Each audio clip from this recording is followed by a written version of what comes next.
आप सभी विद्यार्थियों का एक बार फिर से अभिवादन। अभिलाषा हिंदी एकेडमी में हम देख रहे थे असिस्टेंट प्रोफेसर हिंदी के प्रीवियस ईयर्स के पेपर। उसी क्रम में आज हम देख रहे हैं उत्तर प्रदेश लोक सेवा आयोग परीक्षा 2008 राजकीय डिग्री कॉलेज प्रवक्ता हिंदी का व्याख्यात्मक हल प्रश्न पत्र।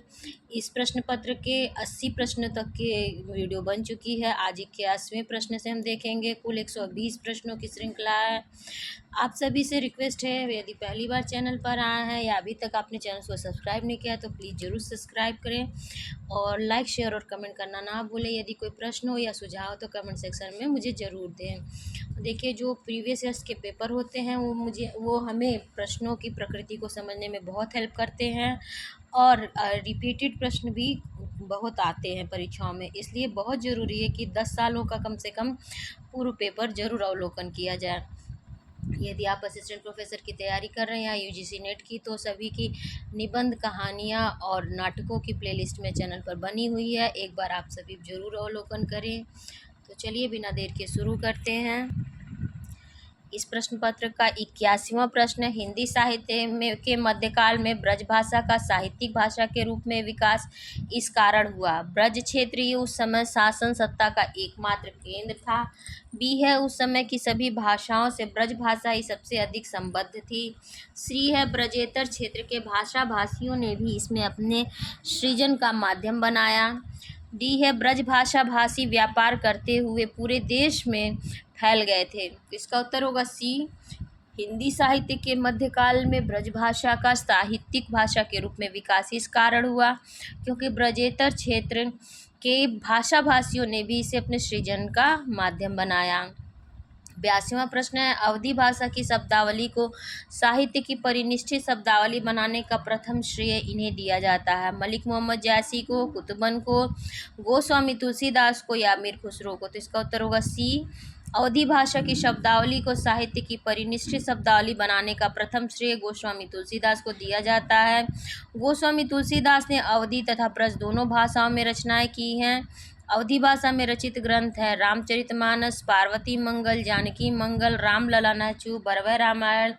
जबकि ब्रज भाषा में लिखे ग्रंथ हैं विनय पत्रिका, गीतावली, कवितावली, दोहावली, राम आज्ञा प्रश्न, श्री कृष्ण गीतावली, हनुमान बाहुक आदि। 83वां प्रश्न है, खड़ी बोली गद्य का विकास होना आरंभ हुआ। बोलचाल में अत्यधिक व्यवहार करने से, हिंदी पद्यबद्ध रचनाओं तथा संस्कृत की कृतियों की भाषा टीकाओं से, बंगला रचनाओं तथा अंग्रेजी भाषा के श्रेष्ठ ग्रंथों के अनुवाद से। डी है, महावीर प्रसाद द्विवेदी द्वारा गद्य में ही रचनाएं करने के लिए विशेष रूप से आग्रह करने से। तो इसका उत्तर होगा डी। खड़ी बोली गद्य का विकास होना महावीर प्रसाद द्विवेदी द्वारा गद्य में ही रचनाएं करने के लिए विशेष रूप से आग्रह करने से आरंभ हुआ। 84वां प्रश्न है, खड़ी बोली गद्य के विकास का मूल आधार बना इनका कलकत्ता तक फैल जाना, फोर्ट विलियम कॉलेज के पाठ्यक्रम में सम्मिलित कर लिया जाना, हिंदी रचनाकारों द्वारा पद्य में इसका प्रयोग कम कर देना, और डी है, खड़ी बोली के व्याकरण का मानकीकरण हो जाना। तो इसका उत्तर होगा डी।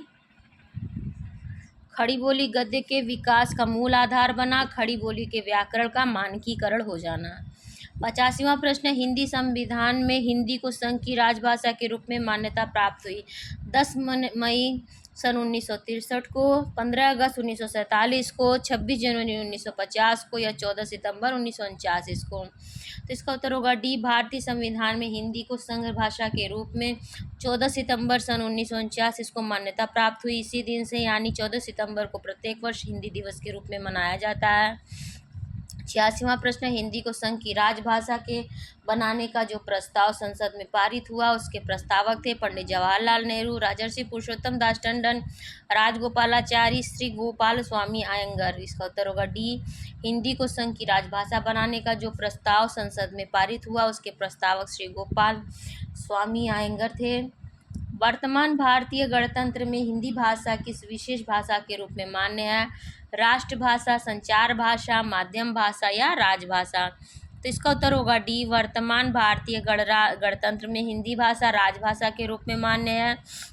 भारतीय संविधान के अनुच्छेद 343 में कहा गया है, संघ की राजभाषा हिंदी और लिपि देवनागरी होगी। अंकों का रूप भारतीय अंकों का अंतर्राष्ट्रीय रूप होगा। 88वां प्रश्न है, राष्ट्रभाषा का दर्जा उस भाषा का होता है जो पूरे राष्ट्र में पाई जाती है। राष्ट्र की सर्वोच्च शासकीय संस्था संसद जिसे मान्यता प्रदान करती है। सी है विभिन्न राज्य जिसमें परस्पर शासकीय पत्राचार करते हैं। डी है राष्ट्र की समस्त भाषाओं में जिसका साहित्य भंडार सबसे अधिक समृद्ध होता है। तो इसका उत्तर होगा ए, राष्ट्रभाषा का दर्जा उस भाषा का होता है जो पूरे राष्ट्र में पाई जाती है। भारत की अधिकांश जनसंख्या हिंदी बोलती है, तब भारत की राष्ट्रभाषा हिंदी है। 89वां प्रश्न है, मानक भाषा किसी भाषा का वह रूप होता है जिससे ए उस भाषा का सम्मान बढ़ता है। बी भिन्न भिन्न भाषा क्षेत्रों में उसका एक रूप समान रूप से प्रामाणिक माना जाता है और वही तदनुरूप प्रयुक्त होता है।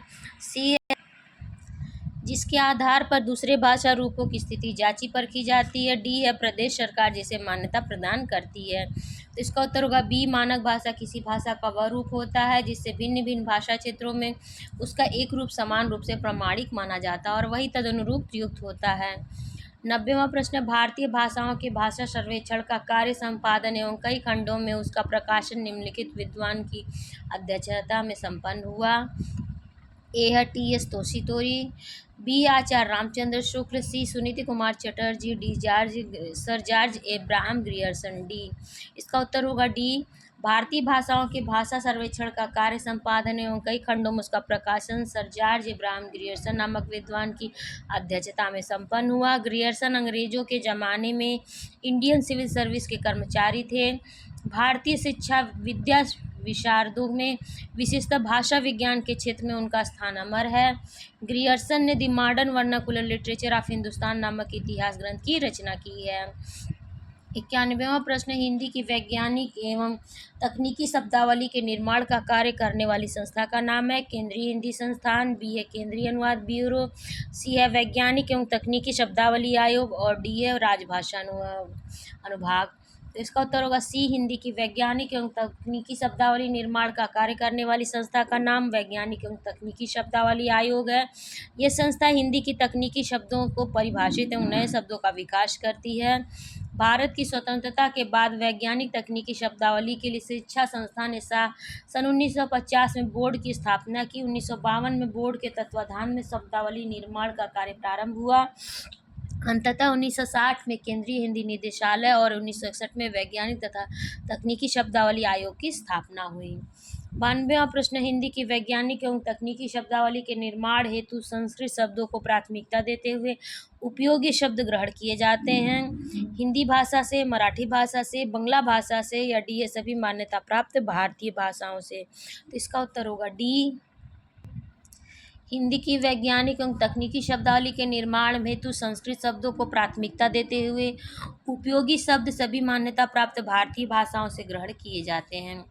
93वां प्रश्न, कुमाऊनी भाषा भाषी क्षेत्र हैं जम्मू कश्मीर, हिमाचल प्रदेश, रानीखेत, नैनीताल, सी है कुरुक्षेत्र, अम्बाला, हिसार और डी है लखीमपुर खीरी, पीलीभीत, शाहजहांपुर। तो इसका उत्तर होगा बी, कुमाऊनी उत्तराखंड राज्य के कुमाऊं क्षेत्र में बोली जाने वाली एक भाषा या बोली है। इस भाषा को हिंदी की सहायक पहाड़ी भाषाओं की श्रेणी में रखा जाता है। यह उत्तराखंड जिले के रानीखेत, नैनीताल, अल्मोड़ा, पिथौरागढ़, बागेश्वर, चंपावत, ऊधम सिंह नगर आदि क्षेत्रों में बोली जाती है।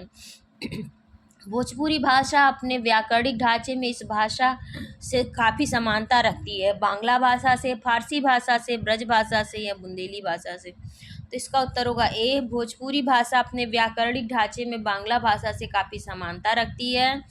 भोजपुरी उपभाषा बिहारी हिंदी की एक बोली है। बिहारी हिंदी के अंतर्गत मगही, मैथिली बोलियां आती हैं।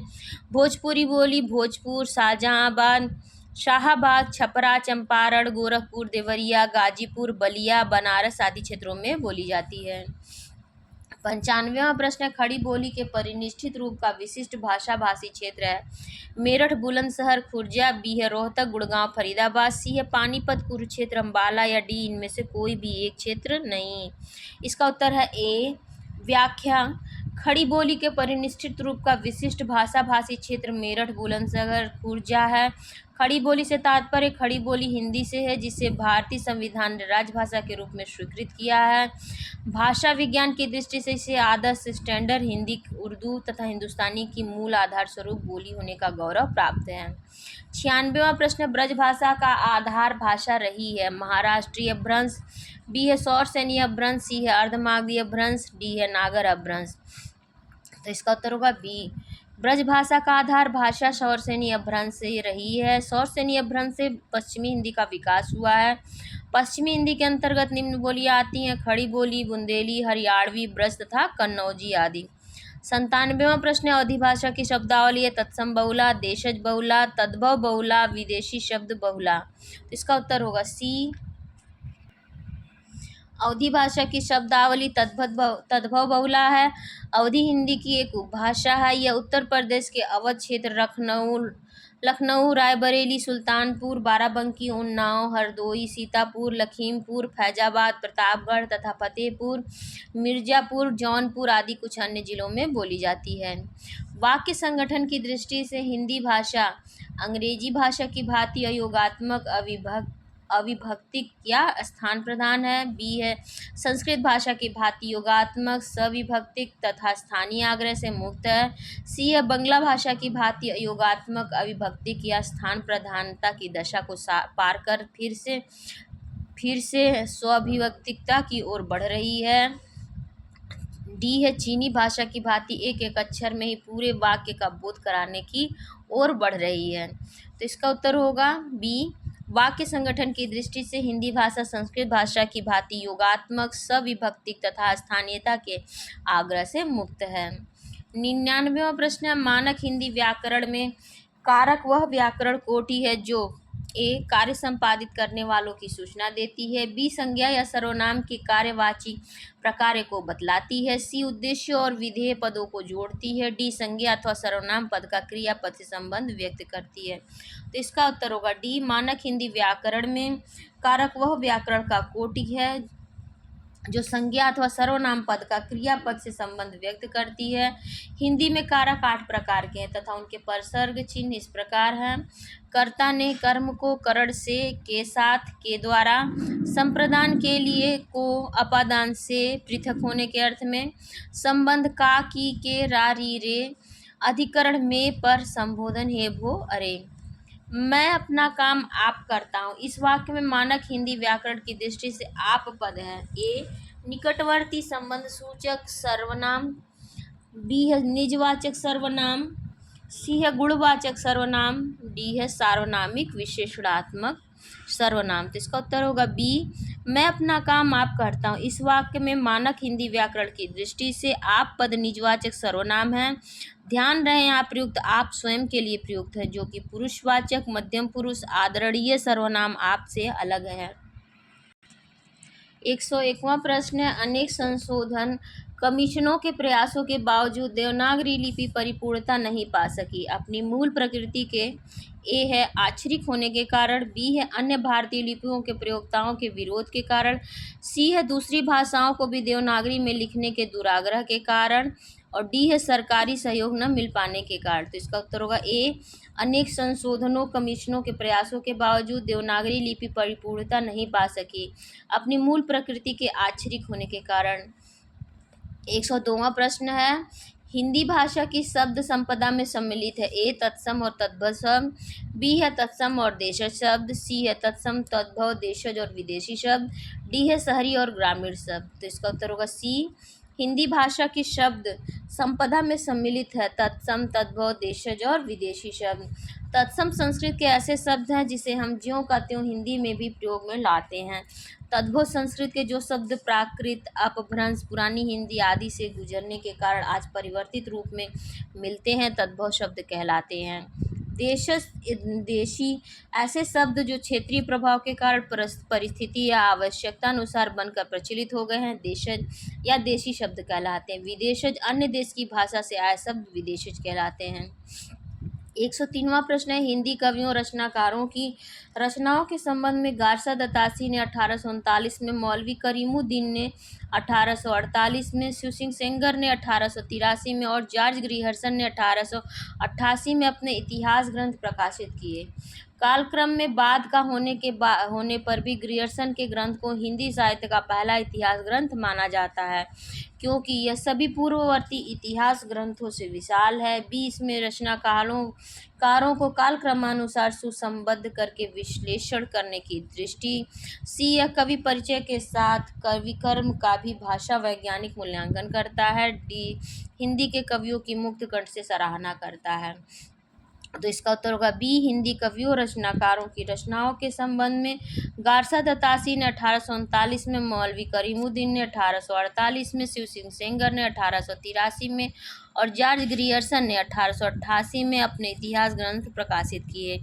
कालक्रम में बाद का होने पर भी ग्रियर्सन के ग्रंथ को हिंदी साहित्य का पहला इतिहास ग्रंथ माना जाता है, क्योंकि इसमें रचनाकारों को कालक्रमानुसार सुसंबद्ध करके विश्लेषण करने की दृष्टि मौजूद है।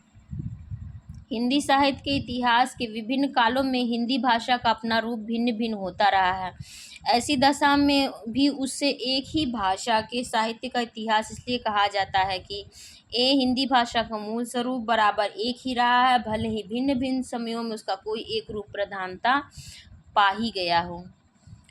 बी है, भाषा सुबोधता की दृष्टि से उसकी सभी विभाषाएं सुबोध्य हैं। सी, हिंदी के सभी समीक्षकों ने उसे एक भाषा के अंतर्गत ही माना है। डी, आज भी उसकी सभी विभाषाओं में एक ही स्तर की श्रेष्ठ रचनाएं की जा रही हैं। इसका उत्तर होगा ए, हिंदी साहित्य के इतिहास के विभिन्न कालों में हिंदी भाषा का अपना रूप भिन्न भिन्न होता रहा है। ऐसी दशा में भी उसे एक ही भाषा के साहित्य का इतिहास इसलिए कहा जाता है कि हिंदी भाषा का मूल स्वरूप एक ही रहा है, भले ही भिन्न भिन्न समयों में उसका कोई एक रूप प्रधानता पा गया हो। 105वां प्रश्न, हिंदी साहित्य के आदिकाल को सिद्ध सामंत युग नाम दिया गया है। ए, हजारी प्रसाद द्विवेदी ने, बी, डॉक्टर रामकुमार वर्मा ने, सी, रामचंद्र शुक्ल ने या डी, राहुल सांकृत्यायन ने। तो इसका उत्तर होगा डी, हिंदी साहित्य के आदिकाल को सिद्ध सामंत युग नाम राहुल सांकृत्यायन ने दिया है। विभिन्न विद्वानों द्वारा आदिकाल का नामकरण इस प्रकार किया गया है। चारण काल नाम दिया जॉर्ज ग्रियर्सन ने, प्रारंभिक काल मिश्र बंधुओं ने, बीजवपन काल महावीर प्रसाद द्विवेदी ने, वीर गाथा काल आचार्य रामचंद्र शुक्ल ने, सिद्ध सामंत काल राहुल सांकृत्यायन ने, संधि एवं चारण काल रामकुमार वर्मा ने और आदिकाल हजारी प्रसाद द्विवेदी ने। हिंदी साहित्य के उत्तर मध्यकाल को श्रृंगार काल नाम दिया है विश्वनाथ प्रसाद मिश्र ने, नलिन विलोचन शर्मा ने, डॉक्टर गुलाब राय ने या डॉक्टर नागेंद्र ने। तो इसका उत्तर होगा ए, हिंदी साहित्य के उत्तर मध्यकाल को श्रृंगार काल नाम दिया विश्वनाथ प्रसाद मिश्र ने।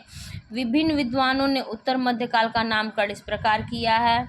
जॉर्ज ग्रियर्सन रीति काव्य, मिश्र बंधु अलंकृत काल, आचार्य रामचंद्र शुक्ल रीति काल और रमाशंकर शुक्ल रसाल कला काल। इस प्रश्न पत्र का 107वां प्रश्न है, विद्यापति की भांति श्रृंगार परक पदावली अनूठी संपत्ति है। हिंदी साहित्य के संक्रमण काल की, बी, हिंदी साहित्य के मध्यकाल की, सी, हिंदी साहित्य के उत्तर मध्यकाल की, डी, हिंदी साहित्य के आदिकाल की। इसका उत्तर होगा डी, विद्यापति की भांति श्रृंगार परक पदावली हिंदी साहित्य के आदिकाल की अनूठी संपत्ति है। विद्यापति तिरहुत के राजा शिव सिंह एवं कीर्ति सिंह के दरबारी कवि थे। हजारी प्रसाद द्विवेदी ने विद्यापति को श्रृंगार रस का सिद्ध वाक कवि कहा है। विद्यापति शैव संप्रदाय के कवि हैं। इनके द्वारा रचित ग्रंथ है कीर्तिलता, कीर्ति पताका, पदावली आदि। 108वां प्रश्न है, आला खंड का वास्तविक स्रोत ग्रंथ है कुमार रासो, विजयपाल रासो, परमाल रासो, पृथ्वीराज रासो।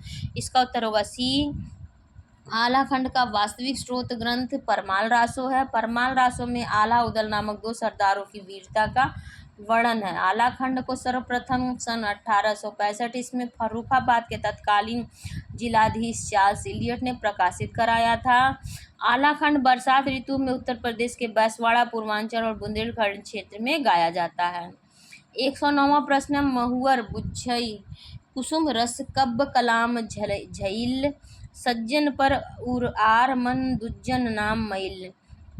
ए, सरापात की, कुशल लाभ की, सी, उमापति की या डी, विद्यापति की। तो इसका उत्तर होगा डी, महुअर बुझई कुसुम रस कब्ब कलासु झइल, सज्जन पर उर आर मन दुज्जन नाम मैल।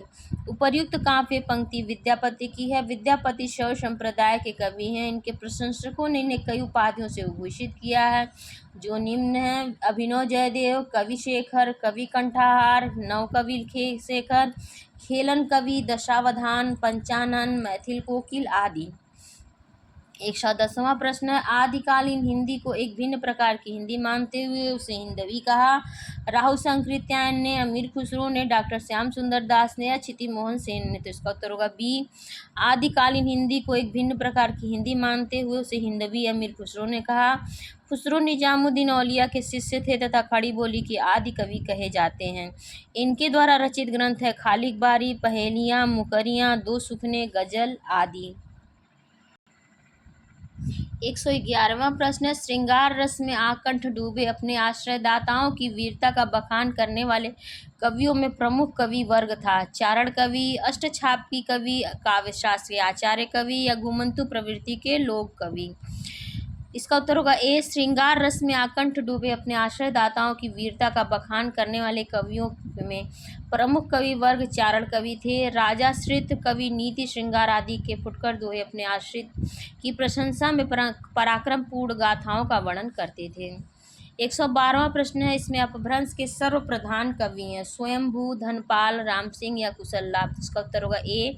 अपभ्रंश के सर्वप्रधान कवि स्वयंभू थे। स्वयंभू को जैन परंपरा का प्रथम कवि माना है।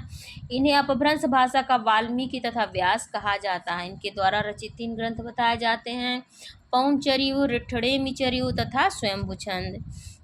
113वां प्रश्न, निर्गुणिया संतों की काव्य सर्जना सर्वाधिक आधारित दिखती है। आदिकाल लोक कथाओं पर, बी है नाथों की रचनाओं पर, सी दक्षिण भारत के वीर शैवों की भक्ति भावना पर, डी है सूफियों की यौगिक साधना पर। तो इसका उत्तर होगा बी। निर्गुणिया संतों की काव्य सर्जना सर्वाधिक नाथों की रचनाओं पर आधारित दिखती है। गोरखनाथ को नाथ संप्रदाय का आरंभकर्ता माना जाता है। गोरखनाथ के गुरु का नाम मच्छंदर नाथ था। 114वां प्रश्न, चंदायन के रचयिता हैं मलिक मोहम्मद जायसी, कुतुबन, मंझन, मुल्ला दाऊद। इसका उत्तर होगा डी। चंदायन के रचयिता मुल्ला दाऊद हैं। डॉक्टर माता प्रसाद गुप्त ने चंदायन को लोर कहा या लोर कथा के नाम से अभिहित किया है। 1379 ईस्वी में रचित चंदायन की भाषा अवधी है। इसमें चौपाई, दोहा, छंद प्रयुक्त हैं। 115वां प्रश्न, निरंजनी संप्रदाय के प्रवर्तक कवि कौन है? दादू दयाल, हरिदास, गरीबदास, सुंदरदास। इसका उत्तर होगा बी। राधा वल्लभ संप्रदाय के प्रवर्तन सन 1534 ईस्वी में आचार्य हित हरिवंश ने वृंदावन में किया था। प्रवर्तन होगा, ये गलत वर्तनी है, वृंदावन में किया था। प्रश्न में निरंजनी है, जबकि हरिदास निरंजनी राधा वल्लभ संप्रदाय के स्थापना करता है। 116वां प्रश्न, भक्तकाल के रचयिता का नाम है नाभादास, अग्रदास, प्राणनाथ या सुंदरनाथ। भक्तकाल लिख दिया, भक्तमाल होना चाहिए, वर्तनीय शुद्ध है। इसका उत्तर होगा ए। भक्तमाल के रचयिता नाभादास है। नाभादास ने सन 1550 ईस्वी के आसपास ब्रज भाषा में भक्तमाल की रचना की। भक्तमाल में 200 कवियों का जीवन वृत्त और उनकी भक्ति की महिमा सूचक बातों को 316 अध्यायों में लिखा गया है। 117वां प्रश्न, भक्तन को कहाँ सीकरी सो काम, यह किस कवि की उक्ति है? नंददास, परमानंद दास, कुंभन दास या तुलसीदास। तो इसका उत्तर होगा सी। भक्तन को कहाँ सीकरी सो काम, यह उक्ति कुंभन दास की है। कुंभन दास प्रथम अष्टछापी कवि थे। ये जाति के क्षत्रिय थे। इन्होंने 1492 में वल्लभाचार्य से दीक्षा ग्रहण की। 118वां प्रश्न, हिंदी नई चाल में ढली, यह कथन है महावीर प्रसाद द्विवेदी, डॉक्टर श्याम सुंदर दास, राधा कृष्ण दास का या भारतेंदु हरिश्चंद्र का। तो इसका उत्तर होगा डी। हिंदी नई चाल में ढली, यह कथन भारतेंदु हरिश्चंद्र का है। हिंदी में आधुनिकता और पुनर्जागरण के प्रवर्तक और पितामह भारतेंदु हरिश्चंद्र को माना जाता है। इन्होंने 70 काव्य ग्रंथों की रचना की है, जो निम्न है: भक्ति सर्वस्व, प्रेम मालिका, कार्तिक स्नान, वैशाख महात्म, प्रेम सरोवर आदि। द्विवेदी युग के नामकरण किया गया है आचार्य हजारी प्रसाद द्विवेदी के नाम पर, शांति प्रिय द्विवेदी के नाम पर, महावीर प्रसाद द्विवेदी के नाम पर या सोहनलाल द्विवेदी के नाम पर। तो इसका उत्तर होगा सी। द्विवेदी युग का नामकरण महावीर प्रसाद द्विवेदी के नाम पर किया गया है। इन्होंने गद्य और पद्य दोनों के लिए खड़ी बोली में सामान्य बोलचाल की भाषा को प्राथमिकता देने की वकालत की। इनके द्वारा रचित अनुदित व मौलिक 80 ग्रंथ हैं। इनके प्रमुख काव्य संग्रह निम्नांकित है: काव्य मंजूषा, सुमन, काव्य कुब्ज, अबला विलाप आदि। छावादी कवि प्रवृत्ति की रचना सबसे पहले दिखाई पड़ी। मुकुटधर पांडे की रचना में, सुमित्रा नंदन पंत की कविता में, सूर्यकांत त्रिपाठी निराला में या श्रीधर पाठक में। तो इसका उत्तर होगा ए, छायादी प्रवृत्ति सबसे पहले मुकुटधर पांडे की रचनाओं में दिखाई पड़ी। मुकुटधर पांडे को लिखित रूप में छायावाद शब्द का प्रथम प्रयोक्ता स्वीकार किया जाए। तो ये कुल 120 प्रश्नों की श्रृंखला अब यहाँ समाप्त होती है। आप सभी से निवेदन है, कोई प्रश्न हो या कोई सुझाव हो तो आप कमेंट सेक्शन में ज़रूर दीजिए। यदि कोई पहली बार चैनल पर आया है या अभी तक आपने चैनल को सब्सक्राइब नहीं किया तो प्लीज़ इसे ज़रूर सब्सक्राइब करें, अपने एजुकेशनल ग्रुप में से ज़रूर शेयर करें। यदि आप सीरियसली तैयारी कर रहे हैं EMRS की, KVS, NVS या किसी भी हिंदी सब्जेक्ट्स को लेकर के किसी भी प्रतियोगी परीक्षा की, तो इस चैनल को ज़रूर सब्सक्राइब कीजिए। और इस पर बहुत ही उपयोगी कंटेंट पड़ा हुआ है और सभी चीज़ें एक साथ प्लेलिस्ट में लगी हुई हैं, इसलिए प्लेलिस्ट का अवलोकन ज़रूर करें। और आप सभी का मुझसे जुड़ने के लिए बहुत बहुत धन्यवाद।